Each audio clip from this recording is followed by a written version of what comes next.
Hello everyone, welcome back to my channel. तो आज हम क्लास 11th अकाउंटेंसी में पढ़ने वाले हैं डबल एंट्री सिस्टम के बारे में। डबल एंट्री सिस्टम होता क्या है?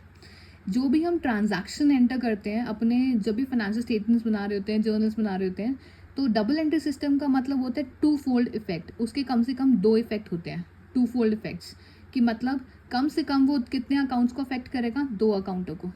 कोई भी अगर एंट्री होती है, कोई भी एंट्री हम पास करते हैं, कोई भी ट्रांजैक्शन की एंट्री हम करते हैं, तो at least it has two accounts affect. तो दो चीज़ों का अफेक्ट तो पड़ता ही पड़ता है। It can be in the opposite directions. लेकिन मेन सबसे इंपॉर्टेंट चीज़ हमें किस पे ध्यान देनी है? ट्रांजैक्शन पे। ट्रांजैक्शन होती क्या है? ट्रांजैक्शन क्या होती है वो हम ऑलरेडी पढ़ चुके हैं। कभी भी बिजनेस एंटिटी के अंदर कोई भी परचेजेज हो रही है, कोई भी सेल्स हो रही है, एक्सपेंसेस इंकर कर रहे हैं, एक्सपेंसेस मतलब खर्चे, या रेवेन्यू जनरेशन हो रहा है, पैसा आ रहा है, उस केस में जो भी एंट्रीज होती हैं, जो भी ट्रांजैक्शंस होते हैं, जो भी इवेंट्स होते हैं, उसको क्या कहा जाता है? ट्रांजैक्शंस। बेसिकली होता क्या है? पैसा आया, पैसा गया, तो that is a transaction. Goods आए, गुड्स गए, that is a transaction. Anything that is getting impact in the business organisation is stated as transaction. तो एक अकाउंट अगर उसमें डेबिट होता है तो दूसरा अकाउंट क्या होता है? क्रेडिट। सबसे इंपॉर्टेंट चीज़ ये है, एक चीज़ अगर डेबिट हो रही है तो दूसरी चीज़ क्रेडिट ज़रूर होगी। तो कोई भी अगर ट्रांजैक्शन बिजनेस ऑर्गेनाइजेशन का अंदर हो रहा है तो उसकी रिकॉर्डिंग जब भी आप करोगे तो वो कैसे होगा? उसका टू फोल्ड इफेक्ट ज़रूर पड़ता है और हर ट्रांजैक्शन पे, जिसकी वजह से क्या राइज होता है? Double entry system. Double entry system होता है। डबल मतलब at least two impacts, two effects पड़ते हैं। If something is being debited, another thing will be credited. एक चीज़ अगर डेबिट हो रही है तो दूसरी चीज़ क्रेडिट ज़रूर होगी। तो एक तरीके से ये रिकॉर्डिंग का प्रोसीजर है, that it has twofold impacts on every transaction. तो आज हम प्रिंसिपल्स पढ़ते हैं, प्रिंसिपल्स और characteristics of double entry system of accounting. तो पहला प्रिंसिपल क्या है? Every business transaction affects two accounts. कोई भी बिजनेस ट्रांजैक्शन होगी तो वो क्या इफेक्ट करती है? एटलीस्ट टू अकाउंट्स पे इम्पैक्ट डालती है। मतलब क्या हुआ? दो अकाउंट्स कौन कौन से हो गए? एक चीज़ अगर डेबिट हो रही है तो दूसरी चीज़ क्या होगी? क्रेडिट। अगर एक पर्टिकुलर अकाउंट डेबिट हो रहा है तो दूसरा अकाउंट क्या होगा? क्रेडिट। जैसे कि एक एग्जांपल लेते हैं, अगर किसी ने फर्नीचर परचेज करा, अपने बिजनेस में फर्नीचर परचेज करा, तो आया क्या? बिजनेस के अंदर आया फर्नीचर और गया क्या? कैश। तो एक चीज डेबिट होगी, दूसरी चीज क्रेडिट होगी। जो बिजनेस में आ रहा है वो डेबिट कर देंगे, जो बिजनेस से जा रहा है वो क्रेडिट कर देंगे। तो यहाँ पे हमने क्या पढ़ा? टू अकाउंट्स की अफेक्ट किस पे पड़ता है? एटलीस्ट टू अकाउंट्स पे अफेक्ट पड़ता है। Recording both personal and personal effect. तो दूसरा पॉइंट क्या है? क्या रिकॉर्ड करते हैं? पर्सनल एस्पेक्ट्स भी रिकॉर्ड होते हैं और इसमें इम्पर्सनल इफेक्ट भी रिकॉर्ड होता है। ट्रांजैक्शन का कोई पर्सनल रिकॉर्ड हो, जैसे मान लो कि बिजनेस ओनर ने अपनी लिए ड्राइंग्स करी, बिजनेस से पैसा निकाला अपने पर्सनल यूज के लिए, तो उसका इम्पैक्ट भी पड़ेगा बिजनेस पे, क्योंकि जो बिजनेस का पैसा है वो निकल गया। उस पैसे को अगर अपने पर्सनल यूज के लिए निकाला है, विड्रॉ करा है, तो उसको क्या कहा जाता है? ड्राइंग्स। तो इसमें क्या होता है? इम्पैक्ट किस पे पड़ता है? पर्सनल पे भी इम्पैक्ट पड़ेगा और इम्पर्सनल एस्पेक्ट पे भी इम्पैक्ट पड़ेगा डबल एंट्री के। ठीक है, तो ये सेकंड पॉइंट है। Third, recording is made according to certain specified rules. जो भी रिकॉर्डिंग होगी वो किसके अकॉर्डिंग होगी? कुछ स्पेसिफाइड रूल्स के अकॉर्डिंग रिकॉर्डिंग होती है। डबल एंट्री सिस्टम क्या कहता है? अगर एक अकाउंट डेबिट हो रहा है, जैसे वन अकाउंट क्या हो रहा है? एक अकाउंट अगर डेबिट हो रहा है तो दूसरा अकाउंट क्या होगा? क्रेडिट जरूर होगा। If anything is been debited तो another thing will surely be credited. That is the double entry system rules. It does not mean that any account can be debited and any account can be credited. There are certain rules for debiting and crediting, and debits and credits are made on the basis of these. कुछ specified rules हैं जो कि हम आगे पढ़ने वाले हैं। इसका मतलब ये नहीं कि कुछ भी डेबिट कर दो, कुछ भी क्रेडिट कर दो, ऐसा नहीं होता है। कुछ चीज़ अगर डेबिट हो रही है तो कुछ चीज़ क्रेडिट जरूर होती है, बट इसका मतलब ये नहीं है कि किस तरीके से कुछ भी डेबिट हो जाएगा और कुछ भी क्रेडिट हो जाएगा। नहीं, that is not the thing. उसके कुछ स्पेसिफाइड रूल्स हैं जो कि अभी हम इसी पर्टिकुलर लेक्चर में नीचे हम पढ़ने वाले हैं। तो आइए आगे देखते हैं। Fourth point, preparation of trial balance. Preparation of क्या है? Trial balance. तो प्रिपरेशन ऑफ ट्रायल बैलेंस का मतलब क्या हुआ? Since one account is debited and other is credited, total of all the debits is equals to total of all the credits. जब हम एक अकाउंट को डेबिट करते हैं और दूसरे को हम क्या करते हैं? क्रेडिट। तो सबसे इंपॉर्टेंट एस्पेक्ट इसमें क्या है? जो टोटल होगा, जो सम टोटल होगा डेबिट और क्रेडिट का, वो क्या होना चाहिए? हमेशा इक्वल होना चाहिए। The sum total of all the debits should be equal to the sum total of all the credits. ये हमेशा क्या होना चाहिए? इक्वल होना चाहिए। ये अल्टीमेटली जो ट्रायल बैलेंस होता है वो किस चीज़ के बारे में बताता है? अर्थमेटिक एक्यूरेसी के बारे में बताता है अकाउंटिंग रिकॉर्ड्स में, जो ट्रायल बैलेंस होगा। तो बेसिकली हमारे ये 4 पॉइंट्स हो गए जो भी हमने पढ़े हैं। ये प्रिंसिपल्स भी हो सकते हैं, एज अ कैरेक्टरिस्टिक्स भी पूछ सकते हैं कि double entry system of accounting के प्रिंसिपल्स बताओ या कैरेक्टरिस्टिक्स बताओ। तो क्या हो गया, पहला सारे बिजनेस ट्रांजैक्शन के अफेक्ट करते हैं two accounts, at least two accounts are affected, something is debited तो another thing will be surely credited. Second is records both the personal and impersonal effect. Next, recording is made according to certain specified rules. Preparation of trial balance. So this is the fourth point. Now coming on to the classification of accounts. This is very important question. What do you mean by classification of accounts? See, there are different types of accounts that we'll be talking about. One is your personal account. एक होता है personal account. One is your personal account. Another is your impersonal account. एक personal account हो गया, दूसरा head हो गया impersonal account. Impersonal account is of two types, एक हो गया आपका रियल अकाउंट, दूसरा हो गया nominal account. One is your real and another one is nominal. Personal account का मतलब क्या हुआ, the accounts which relate to an individual, firm, company और an institution are called personal accounts. जो अकाउंट्स किसी इंडिविजुअल से रिलेटेड होंगे, किसी पर्टिकुलर फर्म से रिलेटेड होंगे, कंपनी से रिलेटेड होंगे या किसी भी इंस्टीट्यूशन से रिलेटेड होंगे, तो वो क्या है आपके, वो आपके पर्सनल अकाउंट्स हो गए। That is the personal account. Account of Mohan, जैसे मान लो मोहन का अकाउंट है, राम का अकाउंट है, किसी भी इंडिविजुअल का नाम से अगर अकाउंट आ गया, कृष्णा का अकाउंट, तो ये सब क्या हो गए, पर्सनल अकाउंट के एग्जाम्पल्स आ गए। मतलब कोई भी इंडिविजुअल, कोई भी इंसान है, उसका अगर अकाउंट ओपन हो रखा है, so that is the personal account. किसी फर्म का नाम गिवन है, कंपनी का नाम गिवन है, इंस्टीट्यूशन का नाम गिवन है, so that will be the termed as your personal accounts only. अगर हम रूल की बात करें, पर्सनल अकाउंट का रूल क्या है, debit the receiver and credit the giver. जो रिसीवर है उसको डेबिट कर दो, और जो डेबिट द रिसीवर, जिससे रिसीव हो रहा है उसको डेबिट कर दो, और क्रेडिट द गिवर, जिसको देना है उसको क्रेडिट कर दो। So this is the rule of personal account. क्या चीज़ डेबिट करो, क्या चीज़ क्रेडिट करो, receiver debit and giver will be credited. तो अलग अलग टाइप्स होते हैं पर्सनल अकाउंट के भी, चलिए बात करते हैं। पहला है natural personal account. These accounts relate to individuals and natural person. जो भी नेचुरल, जिनका बर्थ होता है, नेचुरल इंडिविजुअल्स होते हैं, तो ये अकाउंट्स उनके होते हैं, नेचुरल पर्सनस के। जैसे कि मान लो कस्टमर्स हो गए, किन जिनसे अकाउंट्स रिसीवेबल होना है फ्रॉम द इंडिविजुअल्स। सप्लायर्स हो गए, अकाउंट्स पेबल हो गए, कोई भी इंडिविजुअल सप्लायर है, इंडिविजुअल कस्टमर है, I we talking about the individuals over here. Employees की अगर हम बात करें, accounts from salary, wages and advances given to the employees, तो ये सब चीज़ें क्या होगी, नेचुरल पर्सनल अकाउंट के अंदर आ जाता है। If we talk about artificial personal accounts, तो आर्टिफिशियल पर्सनल अकाउंट्स का मतलब क्या हुआ, these accounts pertain to entities that are not individual but are created by law. ये नेचुरली एंटिटीज़ नहीं होती है, नेचुरल इंडिविजुअल्स नहीं है, बट ये एंटिटीज़ कौन सी हैं, जो लॉ के थ्रू क्रिएट होती हैं। बिजनेस प्रैक्टिस में तो आती हैं, but these are created through law. Law ही इनको एग्जिस्टेंस में लाता है और लॉ ही इनको एग्जिस्टेंस से ख़त्म करता है। जैसे अगर हम बात करें कंपनीज की, अकाउंट्स विद अदर बिजनेसेस और corporation, if you talk about companies, तो ये कंपनी का जो क्रिएशन होता है वो भी लॉ के थ्रू होता है, तो वो आर्टिफिशियल पर्सनल अकाउंट है। अगर हम किसी पर्टिकुलर बैंक की बात करें, जो भी फाइनेंशियल इंस्टीट्यूशंस हो गए, बैंक्स हो गए, तो वो भी आर्टिफिशियल पर्सन है। गवर्नमेंट एजेंसीज की अगर हम बात करें, टैक्स अथॉरिटीज़ की बात करें, तो these are all the artificial person. Artificial person का मतलब सिंपली क्या हो गया, anything that is created by law, ठीक है, जो लॉ के थ्रू ही एग्जिस्टेंस पे आई है, नेचुरल बर्थ जिनका नहीं हुआ है, so they are the artificial personal accounts. अगर उनके कोई अकाउंट्स होंगे तो they will be the artificial personal accounts. Third one is the representative personal account. What do you mean by representative personal accounts? These accounts represent specific persons or entities for which a business maintain a record of transaction. कोई भी specific persons होगा या entities होंगी जो क्या करते हैं, record maintain करते हैं, बिजनेस रिकॉर्ड मेंटेन करते हैं अपने ट्रांजैक्शन का। ये कैसे एक्ट करते हैं, एज इंटरमीडियरीज और कस्टोडियंस, ठीक है। जैसे सन्ड्री डेटर्स हो गए, individuals who owe money to the business. जो डेटर्स हो गए, जो इंडिविजुअल्स, कौन हुए डेटर्स, वो इंडिविजुअल्स जो ओ करते हैं मनी बिजनेस को, ठीक है। But are not the part of regular customers, लेकिन रेगुलर कस्टमर बेस का पार्ट नहीं है, not part of regular customer base, तो ये ध्यान रखना है आपको। सन्ड्री डेटर्स वो इंडिविजुअल्स जो ओ कर रहे हैं मनी, जिनको बिजनेस को पैसा देना है, वो बिजनेस से उन्होंने उधारी पे कुछ सामान लिया होगा, तो उन इंडिविजुअल्स को बिजनेस को पैसा देना पड़ेगा, बट वो रेगुलर कस्टमर बेस का पार्ट नहीं है, तो सन्ड्री डेटर्स इसमें आ गए। सन्ड्री क्रेडिटर्स, इंडिविजुअल्स और एंटिटीज टू हुम बिजनेस ओज मनी, बिजनेस से बिजनेस ने उन लोगों से उधारी पे सामान परचेज किया है, क्रेडिट परचेजेज हुई है, सो द बिजनेस ओज मनी टू देम, तो ये हमारे लिए क्या हो गए, सन्ड्री क्रेडिटर्स। तो ये सब इंपॉर्टेंट है। Next if you talk about is the real account. What do you mean by real account?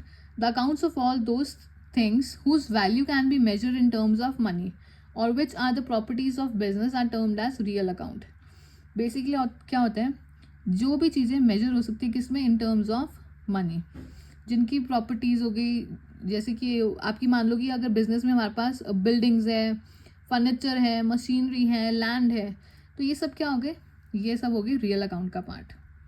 Real account का रूल बहुत इंपॉर्टेंट है, याद करना चाहिए. Debit what comes in, credit what goes out. जो चीज़ बिजनेस में आ रही है उसको क्या करो, डेबिट. जो चीज़ बिजनेस से जा रही है उसको क्या करना चाहिए, credit. So this is the important term. Types of real accounts. Tangible real account. Tangible real account का मतलब क्या हुआ, tangible real account involves physical assets that can be touched और सीन. तो जो भी फिजिकल एसेट्स हुए जिनको टच कर सकते हैं और देख सकते हैं, तो वो टैंजिबल रियल एसेट्स हो गए, जिनकी एक फिजिकल प्रेजेंस होती है. हमारे डे टू डे ऑपरेशंस में, अगर बिजनेस में जिनकी फिजिकल प्रेजेंस होती है, जैसे कि मान लो हमारे फिक्स्ड एसेट्स हो गए, प्रॉपर्टी हो गया, प्लांट हो गया, इक्विपमेंट्स हो गए, तो फिजिकल प्रेजेंस है उनकी, हम देख सकते हैं, उनको छू सकते हैं अपने बिजनेस ऑर्गेनाइजेशन में, तो वो टैंजिबल रियल एसेट्स हो गए. फिजिकल एसेट्स वो जो विजिबल हैं, फिजिकल प्रेजेंस है, तो they will be termed as tangible real assets. And if you talk about intangible real assets, तो इंटैंजिबल रियल एसेट्स का मतलब क्या हुआ, those assets that do not have physical form. वो एसेट्स जिनके क्या होते हैं, कोई भी फिजिकल फॉर्म नहीं होता, but have value to the business, but value होती है बिजनेस में. They are non physical assets that provide long term benefits, जो लॉन्ग टर्म बेनिफिट्स प्रोवाइड करते हैं, and are often associated with intellectual property और legal rights. Basically क्या हो गया, किससे रिलेटेड होते हैं, या तो इंटेलेक्चुअल प्रॉपर्टी से रिलेटेड होते हैं, लीगल राइट्स से रिलेटेड होते हैं. किस नेचर के होते हैं, इंटैंजिबल नेचर के होते हैं, कोई भी फिजिकल फॉर्म में नहीं होंगे. They'll be termed as intangible real accounts. And if we talk about nominal account, what do you mean by nominal account? These accounts include accounts of all the expenses, जितने भी खर्चों के और income की अगर हम बात करें, एक्सपेंसेस एंड इनकम्स, तो वो हमारे नॉमिनल अकाउंट का पार्ट हो गए. जैसे कि सैलरी पे करी है, रेंट पे करा, डिस्काउंट अलाउड, बैड डेट्स, तो ये सब किसका पार्ट हो गया, नॉमिनल अकाउंट्स का. जितने भी एक्सपेंसेस हो गए और इनकम्स हो गए. इनकम में क्या क्या आ गया, commission received, interest received, discount received, तो these will be termed as nominal accounts. Expenses और इनकम्स की अगर हम बात करें, रूल क्या हुआ, debit all expenses and losses, credit all incomes and gain. जितने भी खर्चे और लॉसेज हैं उसको डेबिट कर दो, जितने भी इनकम और गेन है उसको क्या कर दो, क्रेडिट कर दो. So this is the rule of nominal account. Debit all expenses and losses, credit all incomes and gains. Now talking about the key stages of double entry system. क्या क्या की स्टेजेस हैं डबल एंट्री सिस्टम की. First क्या है, identification and analysis of transactions. कैसे आप identify करो ट्रांजैक्शन को. फर्स्ट स्टेप क्या हो गया, ट्रांजैक्शंस को आइडेंटिफाई करना. क्या आइडेंटिफाई करना और डिटरमाइन करना, जो भी फाइनेंशियल ट्रांजैक्शन है, फाइनेंशियल मतलब पैसों से रिलेटेड ट्रांजैक्शन, कौन कौन से ट्रांजैक्शन हैं जो कि पैसों से रिलेटेड हैं, इवेंट्स हैं जिनको रिकॉर्ड करना बहुत इंपॉर्टेंट है. ठीक है, वो ट्रांजैक्शन जो पैसों से रिलेटेड है, फाइनेंशियल नेचर के हैं और इनको रिकॉर्ड करना इंपॉर्टेंट है. This includes sales, purchases, expenses, income. ये अभी हमने पढ़ा है ट्रांजैक्शन के बारे में. ट्रांजैक्शन होते कौन कौन से हैं, सेल्स हो गया, सामान बेचा, परचेजेस कुछ खरीदा, तो पैसों के ट्रांजैक्शन में होगा, एक्सपेंसेस इनकर करे, कोई भी खर्चे हुए, कोई भी इनकम जनरेशन हुआ, कोई भी बिजनेस एक्टिविटीज़ में अगर ये सब चीज़ें होती हैं तो क्या होगा, ये टर्म्ड होगा रिकॉग्निशन ऑफ और आइडेंटिफिकेशन ऑफ फाइनेंशियल ट्रांजैक्शन, जो कि पहला स्टेप हुआ. फिर उसको एनालाइज करना. नेक्स्ट क्या हो गया, एनालिसिस. किस चीज़ को एनालाइज करना, कि जो ट्रांजैक्शन है क्या वो डेबिट और क्रेडिट हो रहे हैं, उनका इम्पैक्ट क्या पड़ रहा है, किस तरीके से वो ट्रांजैक्शंस इम्पैक्ट डाल रहे हैं अपने बिजनेस ऑर्गेनाइजेशन में. अकाउंटिंग इक्वेशन के बारे में जैसे हमने अभी पीछे पढ़ा था, जो प्रीवियस चैप्टर था अकाउंटिंग इक्वेशंस का, कि assets equals to liabilities plus equity, तो किस तरीके से कैसे वो इम्पैक्ट डाल रहे हैं, क्या चीज़ वो डेबिट होनी चाहिए, क्या चीज़ क्रेडिट होनी चाहिए. तो ये चीज़ डिटरमाइन करना बहुत इंपॉर्टेंट है. व्हाट शुड बी डेबिटेड और it should be the credited. So understanding of all these transactions are very much important. Coming on to the next, recording of journals. क्या रिकॉर्ड करना, जर्नल्स को record करना. Record the transactions in journals using journal entries. किसके through record करो, journal entries के through. Each entry should include date, time involve. क्या क्या होना चाहिए उसमें. जर्नल एंट्री जब भी हम रिकॉर्ड करते हैं, हम आगे नेक्स्ट चैप्टर पढ़ने वाले हैं, अभी आप सिर्फ इसको नाम एज अ नेम याद रखो कि जर्नल क्या होता है, लेजर क्या होता है. ये हमारे पूरे प्रॉपर चैप्टर्स हैं जो कि हम आगे डिटेल में पढ़ने वाले हैं. अगर हम जर्नल्स की बात करें तो इसमें क्या क्या होता है, डेट होता है, अकाउंट इन्वॉल्व होता है, उसमें अमाउंट्स होती है, डेबिट और क्रेडिट की अमाउंट्स क्या क्या है, डेबिट और क्रेडिट की अमाउंट जर्नल में हमेशा टोटल हमेशा सेम ही रहता है, ब्रीफ में हम डिस्क्रिप्शन देते हैं हर ट्रांजैक्शन का, तो ये सब चीज़ें हैं। दूसरी इंपॉर्टेंट चीज़ क्या है, क्रोनोलॉजिकल ऑर्डर। जो भी हम ये अकाउंट्स ये जर्नल एंट्रीज मेंटेन करते हैं ये किस ऑर्डर में बनती है, क्रोनोलॉजिकल ऑर्डर मतलब डेट वाइज ऑर्डर, जिसकी वजह से ट्रैकिंग बहुत ईजी हो जाती है सीक्वेंस ऑफ ट्रांजैक्शन की। प्रॉपर डेट वाइज ऑर्डर में हम रिकॉर्ड करते हैं। पोस्टिंग ऑफ लेजर्स, कैसे हम लेजर की पोस्टिंग करेंगे। Transfer of journal entries to individual ledger account, इन जर्नल एंट्रीज को हम बाद में क्या करते हैं, लेजर अकाउंट में ट्रांसफ़र करते हैं। कैसे ट्रांसफ़र करेंगे वो हम आगे के चैप्टर्स में सीखने वाले हैं।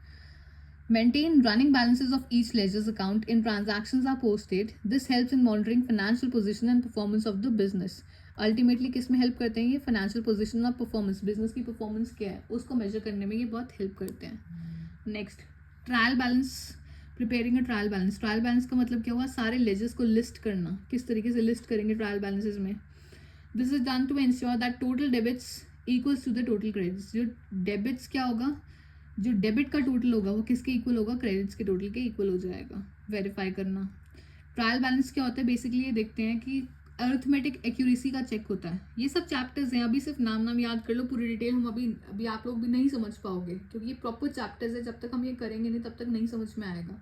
लेकिन ट्रायल बैलेंस किस लिए बनाया जाता है, ये चेक करने के लिए कि अर्थमेटिक एक्यूरेसी है या नहीं है, कोई अर्थमेटिक एरर तो नहीं है, क्या डेबिट का टोटल हमेशा क्रेडिट के टोटल इक्वल आ रहा है, ट्रायल बैलेंस में नहीं आ रहा है, उसको वेरीफाई करने के लिए करते हैं कि अगर कोई एरर है, अगर बैलेंस मैच नहीं हो रहा तो किस वजह से वो बैलेंस मैच नहीं हो रहा, क्या क्या वो एरर हो सकते हैं, रिकॉर्डिंग में एरर हो सकता है या पोस्टिंग में एरर हो सकता है, ये सब चीज़ चेक करना, इन्वेस्टिगेट करना ट्रायल बैलेंस में।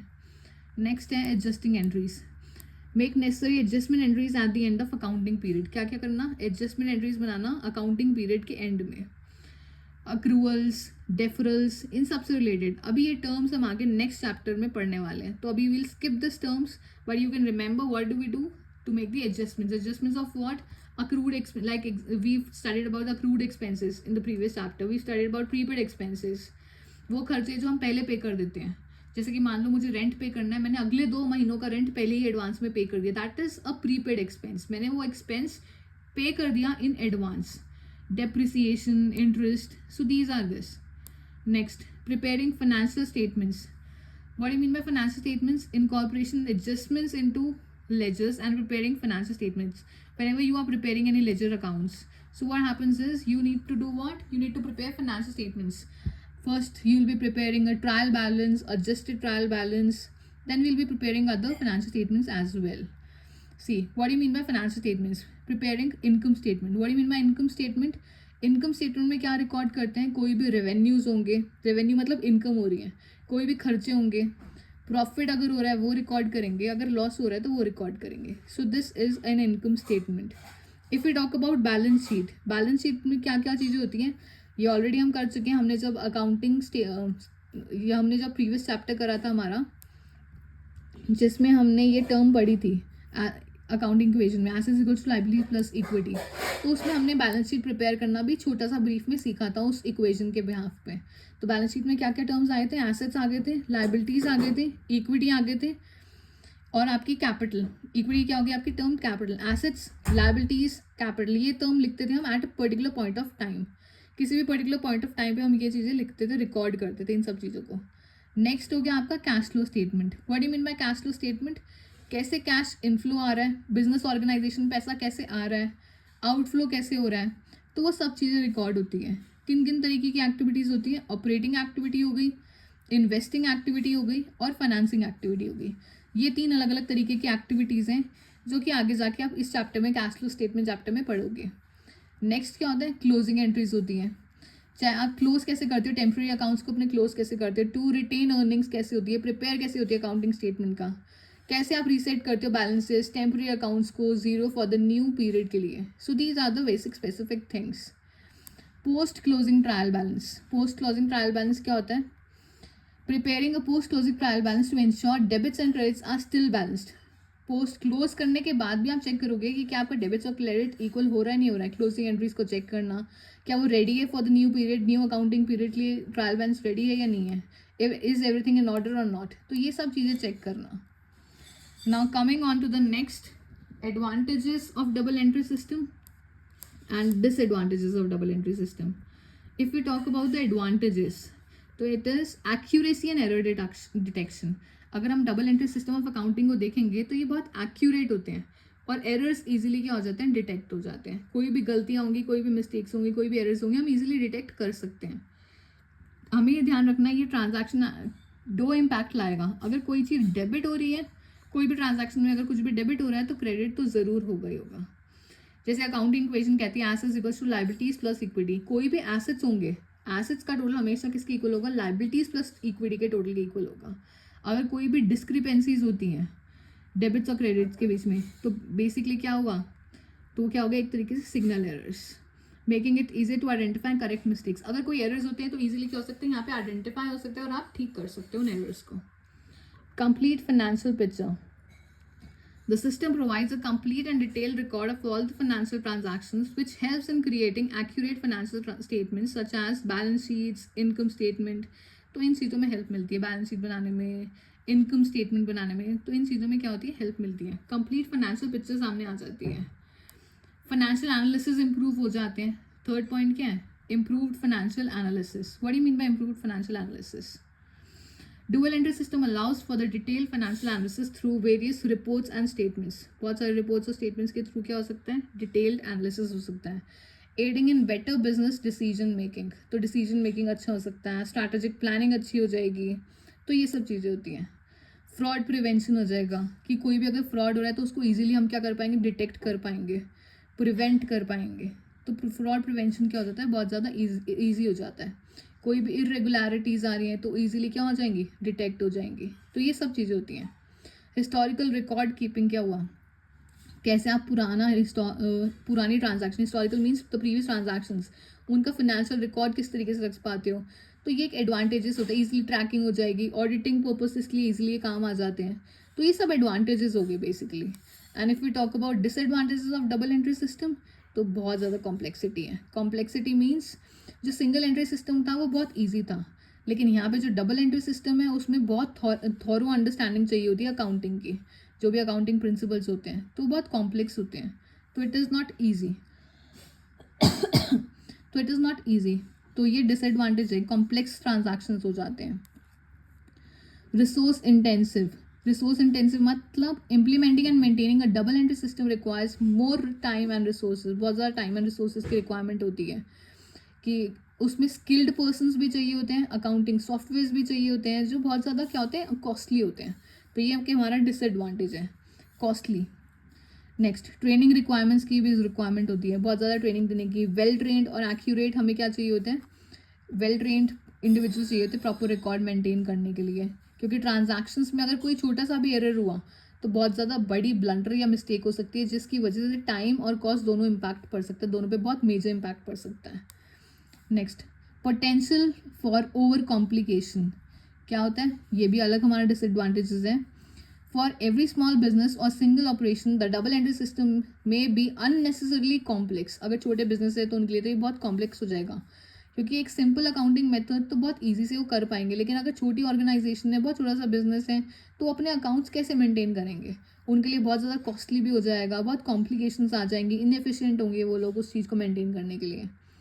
Next, initial setup cost. Starting में क्या होता है, बुक कीपिंग के लिए जब डबल एंट्री बुक कीपिंग कर रहे होते हैं तो इनिशियली क्या होता है, कॉस्ट बहुत हायर होती है. तो सोफिस्टिकेटेड अकाउंटिंग सॉफ्टवेयर की रिक्वायरमेंट होती है, प्रोफेशनल सर्विसेज की रिक्वायरमेंट होती है. तो ये इनिशियल सेटअप कॉस्ट क्या होगी, बहुत हाई हो जाती है. तो हर कोई उसको अंडरटेक नहीं कर पाता, उसको इम्प्लीमेंट नहीं कर पाता. तो ये एक अलग हमारा डिसएडवांटेज हुआ. डेटा एंट्री एरर्स क्या हुए, while the system helps in error detection, human errors in data entry और recording can still occur, requiring diligent review and reconciliation process.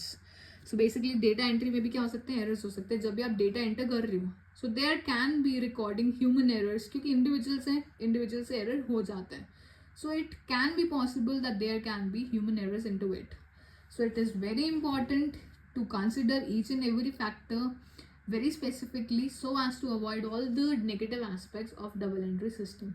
Otherwise, it is very advantageous as we've studied these points of accuracy, complete financial picture it provides, analysis provides, free fraud prevention can be done, historical record keeping can be done. So these are the advantages, whereas these are disadvantages such as complexity, human intensive, training requirements, potential for overcomplication, initial setup cost, and data entry errors. So here it is. This is a short brief lecture on double entry system of accounting of class 11th. As you people know, we have a complete set of playlist, a complete series is there regarding class 11th accountancy syllabus. You can go and check it out. Okay, that's it for today. See you in the next lecture. Bye bye.